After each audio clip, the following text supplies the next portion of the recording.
কলগাছিয়াৰ গুনিয়ালগুৰিত পিষ্টলসহ আটক কৰা হৈছে যুৱকক। স্থানীয় ৰাইজে যুৱকজনক আটক কৰি গতাই দিয়ে আৰক্ষীক। যুৱকজন গোৱালপাৰাৰ বাপুজী নগৰৰ নজমুল হক বুলি জানিব পৰা গৈছে। যুৱকজনে কেইজনমান স্থানীয় যুৱকক পিষ্টল দেখুৱাই ভাবুকি দিয়াৰ অভিযোগ। ঘটনাস্থলী আৰক্ষীয়ে উপস্থিত ইতিমধ্যে আটক কৰিছে যুৱকজনক। পিষ্টলটো ডুপ্লিকেট আৰু ই এটা গেছৰ লাইটাৰ বুলি জনায়।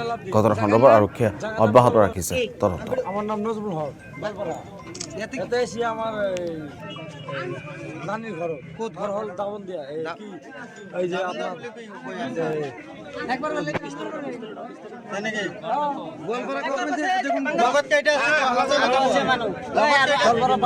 শালবাড়ি দ্বিতীয় বছর জনালাভ দিন জায়গার নাম গোলপাড়া। আমার নাম নজরুল হক এতে এসে আমার দৌড়ি আহি কেনে মই খাবতি ধৰিলে খাবতি ধৰাৰ পিছত কি হৈছে ভাই এইটো গাড়ীৰ পৰা পিষ্টল ওলাইছে তাৰমানে গাঁজা খাই আছে লাইচেঞ্চ আছে সেইখিনি কৈ আমি আৰু সেইটো চাই তাৰ হাতখন ধৰি আছিলোঁ। তাৰপাছত এজনে ফোন কৰিলে আমাৰ কলগাছিয়া আৰক্ষী পিছত আৰক্ষী